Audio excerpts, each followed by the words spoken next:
Doctor Sunil Karpe जी के सानिध्य में साईं बाबा की महिमा को आत्मसात कर आध्यात्मिक जीवन जीने की कला सीखें। देखिए साई वाणी आस्था भजन पर प्रतिदिन प्रातः 7:20 बजे।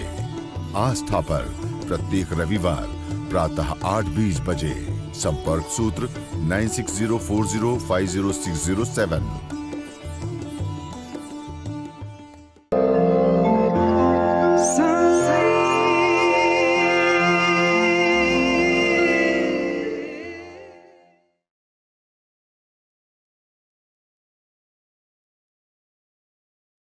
साईं तेरे चरणों में कोटि प्रणाम। साईं तेरे चरणों में कोटि प्रणाम। साईं तेरे चरणों में कोटि प्रणाम। साईं तेरे चरणों में कोटि प्रणाम। शरण में ले लो साईं प्रभो। शरण में ले लो साईं प्रभो। शरण में ले लो साईं प्रभो। शरण में ले लो साईं प्रभो। नमस्कार मेरे प्रिय आत्मन और साई के पूरे विश्व के भक्त। साईं बाबा श्रद्धा सबूरी सबका मालिक एक, प्रारंभ करो और जारी रखो, साई क्रिया साई ध्यान। इन्हीं सब विचारों से हम साई वाणी से जुड़े हैं और महत प्रयास करने के बाद हमने पूरे विश्व में साई विचारों का संचार किया है। मुझे बड़ी खुशी है, साईं बाबा का पूरे विश्व में प्रचार प्रसार हो रहा है और बहुत सारे लोग उनके जीवन से, उनके आशीर्वाद से अपने जीवन में बदलाव ला रहे हैं। कुछ कर गुजरने के लिए मौसम नहीं मन चाहिए, साधन तो जुट जाएंगे, संकल्प का धन चाहिए। और यह संकल्प का धन अगर हमारे पास है, हमारे पास दृढ़ता है, विश्वास है, समर्पण है, त्याग है और विचार है, तो हमें कुछ भी मुश्किल नहीं है। इसलिए मैं एक बार कहना चाहता हूँ, हम आएंगे, जुड़ेंगे और बहुत बड़ा कार्य करेंगे। इस कार्य के लिए मुझे आप सबको कहना है, आप साई ध्यान को और साई क्रिया को हर दिन करिए। मैं पुणे के यहाँ नज़दीक में ही साईं बाबा का बहुत बड़ा साई धाम और पूरे विश्व में हर जगह पे हम अभी बहुत बड़े सेंटर शुरू कर रहे हैं, जहाँ साई का ध्यान हो और साई के विचारों की साधना हो, साईं बाबा का मंदिर हो और उसी मंदिर से लोग प्रेरणा लेके अपने जीवन में कार्य करें। पुणे का साई धाम 25 एकड़ में फैला हुआ है। इस 25 एकड़ में साईं बाबा का जो मूर्ति हमने बनाया, उसमें साक्षात बाबा ने हमें अधिष्ठान दिया है। और इसीलिए मैं कहना चाहता हूँ, बहुत सारे लोग आएंगे, खासकर मेरे कुछ मित्र कहते हैं कि हम 2-3 दिन आके हम रहना चाहते हैं और हम साईं बाबा का ध्यान करके हमारे जीवन में बदलाव लाना चाहते हैं। मैं उन्हीं सब भक्तों के लिए आज एक बात कहना चाहता हूँ, पहले आप तैयार हो जाओ। कोई किसान जब अपनी खेती में कुछ बोता है तो सबसे पहले खेती की मशागत करता है। खेती के लिए बहुत उसके लिए कुछ मेहनत करके उस खेती का तन निकलता है, फिर वहाँ पानी देता है, फिर उसको सुखाता है और फिर उसमें अच्छी तरह से बीज बोता है। अभी साई वाणी सुन के आपको जीवन में बदलाव लाने के लिए पहले आपके विचार पक्के करने होंगे, दृढ़ता के साथ एक एक कदम डालना पड़ेगा। और ज़िंदगी में बदलाव लाना है तो एक दिन में बदलाव नहीं आएगा, लेकिन एक दिन जरूर आएगा। भाई और बहनों, विश्वास रखो, साई वाणी आप सबके जीवन में बदलाव लाने के लिए साई वाणी है। यह साई वाणी आपके जीवन में एक क्रांति लाने वाली साई वाणी है और इसीलिए मैं कहता हूं, प्रारंभ करो और जारी रखो। एक मेरा मित्र अभी मुझे पूछ रहा था कि ये गुरु मंत्र की क्या मतलब क्या हमारे जीवन में इतना महत्वपूर्ण है। उसका नाम ओम प्रकाश था। ओम प्रकाश, मैं कहना चाहता हूं कि बहुत बड़ा ये गुरु मंत्र होता है अपने जीवन में। एक कहानी से मैं कहूं, आप तो जानते हैं मैं हर बार कहानी कहता हूं और कहानी मैं इसलिए कहता हूं कि कहानी से हमें बोध लेना चाहिए, हमारे जीवन में बोध लेना चाहिए। और हमारे जीवन का बोध है उसका विचार, और ये विचार रखना है हमारे मार्ग से, हमारे कार्य से, हमारे कृति से। एक बार एक हिमालय का बहुत बड़ा महान संत कहीं एक जगह से लेकर दूसरी जगह पर जा रहा था। रास्ते में उसने देखा उसको कुछ प्रवास रेलवे से करना था, तो रेलवे स्टेशन पहुंच गया। इतना बड़ा हिमालय का साधु आया तो रेलवे स्टेशन पे जैसे पहुंच गया तो वहां के रेलवे मास्टर आए और उन्होंने बोला कि मुझे आपसे कुछ ज्ञान लेना है। तो मास्टर को तरफ देखकर वो ऋषि हंस के मन के मन और बोले, तू तो एक रेलवे का मास्टर है, यहाँ का कारकुन है, तुझे मैं क्या अगर कुछ मंत्र दूं भी तो तू थोड़े उसका पालन करेगा। वो कहता है कि मेरे पास सब कुछ है, पैसा है, नाम है, बच्चे हैं, पत्नी है, घर है, लेकिन शांति नहीं है। तो गुरु के चेहरे पे वो प्रसन्नता देख के तो और खुश हो जाता है कि गुरु के पास कुछ भी नहीं है, लेकिन उनके चेहरे की शांति बहुत कुछ बोल रही थी। तो वो स्टेशन मास्टर बहुत नम्रता के साथ उनके सामने लीन होता है और बोलता है, आप मुझे गुरु मंत्र दे के तो देखिए, मैं उसको पालन करूंगा। तो बहुत बार कोशिश करने के बाद वो ऋषि कहते हैं, देख तुझे एक मंत्र देता हूं, तू सिर्फ एक काम कर, आज से 3 महीना बिल्कुल झूठ मत बोल, सिर्फ सच बोल। देख मुश्किल है, लेकिन अगर तू करेगा तो मुश्किल नहीं है। इस देश में ऐसी कोई भी गोष्ट, कोई भी चीज, कोई भी काम मुश्किल नहीं है, अगर आप दिल से करना चाहते हो। फिर वो दिल से करने के लिए हाँ बोल देता है, यस मैं जरूर करूंगा। जैसे हमने क्या बहुत बार एक्साइटेड होकर हाँ बोलते किसी भी, जैसे मैं कहता हूं सही क्रिया करो, बहुत सारे लोग हाँ बोलते हैं, लेकिन जो करते हैं ना वो हमें समझ में आते हैं कौन करता है। मेरी एक बहन है शैलजा नरूला। शैलजा नरूला के बारे में मैं एक ही बात कहता हूं, 3 मई 2023 को साईवानी शुरू हुई, उस दिन से आज तक एक भी दिन उन्होंने साईवानी को मिस नहीं किया। और वो साईवानी करने के बाद वो साई क्रिया और साई ध्यान करने लगे हैं। उनके जीवन में इतनी सकारात्मक बदल आए। उन्होंने मुझे कहा, भैया जब मैं आपको सुनती हूं ना तो मुझे बाबा आशीर्वाद देते हैं। सच कहूं मैं, वो मास्टर है, वो खुद स्पिरिचुअल है, उन्होंने खुद अपने जीवन में पोस्ट ग्रेजुएशन किया है, और इतने बड़े लिटरेचर की मास्टर होने के बावजूद भी जब वो साईवानी को श्रद्धा के साथ सुनते हैं ना तो उनके जीवन में सकारात्मक बदलाव आए। वो स्टेशन मास्टर भी बोलता है, गुरुजी आप हमें गुरु मंत्र तो दीजिए। फिर वो स्टेशन मास्टर जो सच बोलने का गुरु मंत्र है वो लेता है और घर चला जाता है। उसको घर चलते ही पता चलता है कि जो स्टेशन, रेलवे के स्टेशन के उस स्टेशन पर जो भी भ्रष्टाचार, जो भी करप्शन होता था, वो दिल्ली वाले बड़े साहब को पता चला था, और वो इंक्वायरी के लिए कमेटी उन्होंने बिठाई थी, और कमेटी कल आने वाली है। तो वो तो काम है, कमेटी आई कल। जैसे ही कमेटी आई, कमेटी ने प्रश्न पूछना शुरू किया, सबको पूछा। ये स्टेशन मास्टर का नंबर आया। तो स्टेशन मास्टर ने कहा, हाँ साहब, हम कुछ यहाँ पैसा कुछ लेते थे, गलत मार्ग से करप्शन करते थे, और हम सब आपस में बांटते थे। तो बाकी सब ऑफिसर तो चौंक गए कि ये क्यों ऐसा सच बोल रहा है। तो फिर वो सब एक हो जाते हैं। ऐसा हमेशा हुआ है, जहां जहां लोगों ने अपना फायदा देखा है, लोग इकट्ठा हुए वो सब इकट्ठा होते हैं और इसको झूठ ठहराते हैं। झूठ उसको बोलते हैं, ये झूठ बोल रहा है, हम 1 भी रुपया नहीं लेते, वो लेता होगा। फिर अभी वो सबके सामने खुद कबूल करता है, तो बड़े साहब उसके ऊपर पुलिस स्टेशन में मुकदमा दर्ज कर देते। जैसे उसके ऊपर दर्ज होता है, पुलिस उसको लेने आती है, पुलिस लेके उसको कोर्ट में लेके चली जाती है।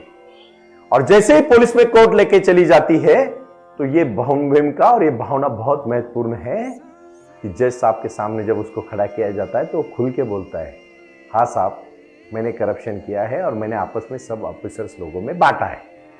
तो जज भी हैरान हो जाता है कि इतना स्पष्टता के साथ आदमी क्यों बोल रहा है। फिर वो जज भी सोचते हैं, थोड़ा ब्रेक लेते हैं, और लंच ब्रेक में, दोपहर के ब्रेक में उसको अपने केबिन में बुलाते हैं और कहते हैं, देख तू सच में अगर ये बोलेगा हाँ किया है तो तुझे 15 साल की सजा होगी। तो बोलता है, साहब देखो जो है मैंने आपके सामने सच रखा है, क्योंकि जिस गुरु ने मुझे गुरु मंत्र दिया है सच बोलने का, उसको मैं कभी अभी तोड़ूंगा नहीं। और मुझे पता है साहब, आप भी उसी गुरु को मानते हो, तो सच्चाई आप भी जानते हो। तो मैं तो अभी, फिर जज भी समझते कि ये बहुत अभी अपने संकल्प के ऊपर अड़िग है। तो जज भी बहुत सोच समझ से अपना फैसला देते हैं और कहते हैं, देखो इन्होंने पैसे का कुछ करप्शन किया है और अभी वो आगे नहीं करेगा, मैं उसको नौकरी तो वापस नहीं दे सकता, लेकिन उसको कोई सजा नहीं करता हूँ, उसको सिर्फ मैं 5,000 रुपये का दंड लगाता हूँ और उसको छोड़ देते। फिर उसको छोड़ देते, बट नौकरी चली जाती।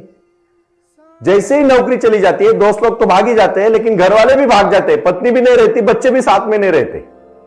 और फिर 20 दिन में यह हाल होता है। फिर वो अपने आश्रम में जो हिमालय में गुरु पहुंचते हैं, उनको तो ध्यान में सब दिखता है, तो हंसने लगते हैं। तो उनके शिष्य पूछते आप हंसे क्यों?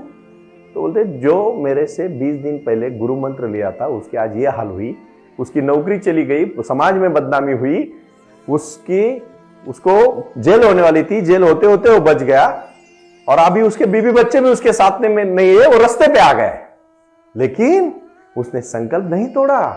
वो सच्चाई के राह पर अभी भी चल रहा है। 20 दिन हो गए, लेकिन 20 दिन में सब कुछ खो दिया जो उसके पास था। फिर भी वो अड़िग है सपनों पे, अपने शब्द पे, अपने संकल्प पे और अपनी गुरु मंत्र पे। फिर 20 से 40 दिन हो जाते हैं, 1 महीना हो जाता है, 1.5 महीना हो जाता है, 2 महीने हो जाते हैं, 2.5 महीने हो जाते हैं, और 3रा महीने का आखिरी दिन होता है, और उसी दिन एक नया अनजान इंसान उसके पास पहुंचता है और बोलता है, देख मैं सो एंड सो, आपके पिताजी जब मेरे गांव में कारकुनी काम करते थे तब उन्होंने हमारे गांव में जमीन ली थी, और उस जमीन में उन्होंने कहा था कि ये जमीन जब आप बेचोगे तो आधा पैसा मेरे बेटे के ला के देना और आधा आप रख लेना। तो अभी हमें कुछ जरूरत थी तो हमने वो जमीन बेच दी है, मेरे नाम पे ली थी। अभी वो जमीन का आधा पैसा 13 लाख रुपए है, और आधा हमने 13 लाख रुपए रखा है हमारे पास, आधा हम आपको देने के लिए आए हैं। देखो 3 महीने के बाद उसी आखिरी दिन पे उसको 13 लाख रुपए का सडनली, मतलब कोई प्लान नहीं था, कुछ नहीं था, उसको पता भी नहीं था कि मेरे पिताजी ने कभी जमीन ली थी और उसके पैसे आने वाले, वो पैसे आ जाते। अभी जैसे वो पैसे आ जाते वो हाथ में ले लेता है। 13 लाख रुपए बहुत बड़ी रकम है, और वो 13 लाख रुपए लेके अपने घर पहुंचता है। तो घर वाले को देखते आ गए, तो वो तो नाराजी होते, पहले तो नाराजी, लोगों को पैसा मिला तो खुश, नहीं मिला तो दुख। फिर भी अभी आया है तो उसका स्वागत भी तो कुछ नहीं करते, लेकिन उसको बुला देते घर के अंदर। वो जैसे ही घर के अंदर आता है, वो थका नहीं था, उसके चेहरे पे एक प्रसन्नता थी। तो फिर वो बोलता है 13 लाख रुपए मुझे ऐसे ऐसे मिले हैं, और वो 13 लाख रुपए अपने बीबी के हाथ में दे देता है। तो बीबी खुश, बच्चे खुश, बाकी आजू पड़ोस वाले भी खुश हुए। बोले अभी आप ऐसा करो, यही रहो। तो नम्रता के साथ कहता है, नहीं कुछ नहीं, 3 महीना मैंने सच बोला, मुझे मेरे जीवन में दुख हुआ लेकिन मुझे खुशी मिली। मुझे आज 13 लाख रुपए जो मेरे ध्यान में भी नहीं थे, वो सडनली मेरे पास आए, इत्तेफाक से मेरे पास आए। 3 महीना सच बोलने का अगर इतना बड़ा फल है, तो अभी मैं जिंदगी भर खुश सच ही बोलूंगा। और वो फिर घर से चला जाता है। दोस्तों कहानी में इसलिए बताता हूं ना, अगर जो अपना है ना तो आपको मिलने वाला है, लेकिन लालच मत रखो, ग्रीड मत रखो। और याद रखना, सच्चाई का मार्ग कठिन जरूर हो सकता है, लेकिन वो अंतिम तक अच्छा होता है। आपको कहां तक पहुंचना है जिंदगी में, कहां पहुंचना है आपको, अंतिम मार्ग होता है अपनी सच्चाई। और इसलिए साईं बाबा कहते हैं, मेरे भक्तों को शायद तकलीफ हो सकती है, लेकिन वो कभी हारेंगे नहीं। कभी कोई मुश्किल आए तो डरो मत, फैसला करो, सामना करो उसका, और डट के सामना करोगे, सच्चाई के साथ रहोगे, आपके चेहरे पे प्रसन्नता रहेगी, कोई आपको रोक नहीं सकता। मैंने बहुत सारे लोग देखे, बहुत परेशान होते हैं, बहुत इतने परेशान होते हैं, इतनी उनकी जिम्मेदारी, उनको लगता है पूरे विश्व की जिम्मेदारी उनके ऊपर। अरे भाई कौन है तू, हु आर यू? क्यों मैं कहता हूं ये मैं इसलिए कहना चाहता हूं कि हम जुड़ेंगे तो कुछ अच्छा कार्य करेंगे। इसीलिए वो आए और आकर चले गए, मौन रहे और कुछ कह गए। कुछ था जो बिन बाटे ही बढ़ गया, जल उठे दिए और अंधेरा चढ़ गया। यही तो बाबा का जीवन है। साईं बाबा ने हमारे जीवन में जो भी बदलाव लाए हैं, वो कठिन मार्ग से लाए हैं। कठिनता, मेहनत, लगन, सत्यता और सातत्य के माध्यम से ही आप कहां तक पहुंच सकते हैं। बहुत सारे लोग भागते हैं। एक मूर्तिकार था, बहुत नामचीन मूर्तिकार था, वो मूर्तियां बनाता था, अलग अलग मूर्तियां, और लोग बोलते थे कितना अच्छा बनाए। अगर सच्ची चीज और मूर्ति सामने रखी तो पता ही नहीं चलता है कि कौन सी सच्ची है। इतनी परफेक्शन, इतनी अच्छाई मूर्ति। फिर वो जैसे जैसे बूढ़ा हो जाता है तो उसको भी डर लगता है। किस चीज का बताओ? मृत्यु का। सबको मृत्यु का डर लगता है, सबको, उसको भी लगा। तो उसने सोचा मैं ऐसे मेरी ही खुद की मूर्तियां करके रखूंगा, और जब मृत्यु आएगी तो थोड़ा सा उलझन में गिरेगी, कंफ्यूज हो जाएगी कि कौन सा मैं हूं, और वो फिर शायद मूर्ति को भी लेके जाए और मैं बचा ही रहूं। देखो सोच है। तो फिर उसकी खुद की वो बूढ़ेपन की मूर्तियां बनाता है और ऐसे लाइन में लगा के रखता है बाकी मूर्तियों के साथ। सच में एक दिन मृत्यु आ जाती है और मृत्यु देखती है, मृत्यु भी सोचती है, वो भी उलझन में गिर जाती है कि कौन सा असली है। लेकिन वो पूरी तरह से देखने के बाद वो एक ही चीज बोलती है, हे भगवान कितना अच्छा है ये, लेकिन एक गलती रह गई। और जैसे ही मृत्यु बोलती है कि एक गलती रह गई, वो इंसान बाहर आता है और बोलो 1 घंटे के लिए अपने को सौंप दो भगवान के पास और ध्यान में जाओ। एक घंटे के बाद जब उठोगे ना भाइयों, तो दिल में खुशी आएगी। वो खुशी कब आएगी? जब आप अपने ध्यान में घुस जाओगे। आज की ये मूर्ति की कहानी यही है। आप जब तक ध्यान में, आपको 1 घंटे में पता भी नहीं चलना चाहिए क्या हो रहा है। अपने जीवन में आपको क्रांति लानी है, बदलाव लाना है। और ये बदलाव के लिए मैं आज एक बात कहना चाहता हूं। पद्मासन में बैठ के ध्यान को खींचो। मेडिटेशन को करते समय मेरे साथ बोलो, हे साई मुझे शक्ति दे, मुझे मेरी आत्मा को, मेरे परमात्मा को मुझे मिलाओ और मुझे ध्यान करने की ताकत दे। क्योंकि मैं इसलिए कहना चाहता हूं कि अगले कुछ विषयों में मैं ध्यान का जब शुरुआत करूंगा तो मुझे आपको सबको कहना है कि किसी भी हालत में आपको ध्यान करना है अभी। और आज का सच ध्यान ये है कि सच्चाई के साथ आज से चलो भाइयों। होगी थोड़ी दिन तकलीफ, डर नहीं आपको किस बात का, किस बात का डर नहीं। अगर आपने किया नहीं तो डर किस बात का। और अगर आप कुछ गलत करोगे तो याद रखना वो घूम के आने ही वाला है। कितना भी भागो, कितना भी आप जीवन में संकट के लिए भागो, संकट कहीं ना कहीं आपको पकड़ ही लेगा। बहुत सारी चीजें हैं कहने के लिए, लेकिन एक बात याद रखना। आज मैं आखिरी में 3-4 बातें कहूंगा, वो आप शांति से समझ लेना। क्योंकि बहुत सारे लोग पूछते हैं, सुनील जी जो आपने वीडियो हम देखते हैं हर दिन आस्था भजन और आस्था टीवी पे, और आखिरी में 2-2.5 मिनट 3 मिनट तक एक प्रकल्प दिखता है, वो क्या है? वो प्रकल्प है साईं बाबा का साईं धाम। और साईं धाम में बाबा विराजमान है। ग्रीनिच बुक ऑफ रिकॉर्ड में वो काम किया है कि जो इतनी बड़ी मूर्ति बाबा की कहीं भी नहीं है। और बाबा की खाली मूर्ति नहीं है तो वहां हम ध्यान, मेडिटेशन, आयुर्वेदा और सबके साथ एक क्रांति कर रहे हैं अपने जीवन में सकारात्मक बदलाव लाने के लिए। हमें कुछ नहीं चाहिए, हमें सिर्फ आपका आशीर्वाद और ध्यान चाहिए बस। जिस दिन आपके जीवन में बदलाव आएगा, बाबा हमें सब कुछ खुशी के साथ दे रहे हैं। अच्छा व्यवहार, अच्छा आचार, अच्छा विचार, अच्छा आहार और अपने शरीर को मंदिर मान के उसी की पूजा करके उसके लिए काम करना, ना कि सिर्फ बाहर की चीजों से, अंदर से। जब अंदर से बदलाव आएगा, बाहर के बदलाव तो दिखने लगेंगे। बहुत सारी चीजें हैं, बहुत सारी चीजें, कितनी चीजें मैं कहूं आपको। बट आज एक चीज फिर से कहना चाहता हूं, सत्य का मार्ग आपको लेना है। आज चाहे कुछ भी हो जाए, सत्य ही बोलना है। अपने जीवन में हमेशा सत्य बोलो। Truth, everything is truth. Gandhi ji ने कहा था, सत्य ही मेरा मार्ग है। बहुत सारे लोगों ने जो सत्य के राह पर चले, उनको कभी किसी चीज के लिए डर नहीं लगा, वो कभी डरे ही नहीं। किस बात के लिए डरना है? आप कौन होते हो? आपका हाथ में है जन्म, आपके हाथ में है मृत्यु, फिर किसके लिए डर रहे हो? जो होना है वो तो होने वाला है, आज नहीं तो कल होने वाला है। फिर सच्चे के साथ रहोगे तो खुशी के साथ तो जियोगे। ये बात है वो मूर्तिकार की तरह। उसने तो सोचा मैं मृत्यु को जीत लूंगा, लेकिन मृत्यु को उसका वीक पॉइंट पता था। हर एक आदमी का कुछ ना कुछ वीक पॉइंट होता है। और इसलिए मैं आखिरी में कहना चाहता हूं, अगर आप सत्य की राह पर चलोगे तो आपको किसी भी बात का डर नहीं है। इसीलिए मैं आखिरी में कहूंगा फिर से, ओम साई राम। साईं बाबा आपके जीवन में बदलाव लाएंगे। और साई वाणी सुनो, साई ध्यान और साई क्रिया करो। प्रणाम।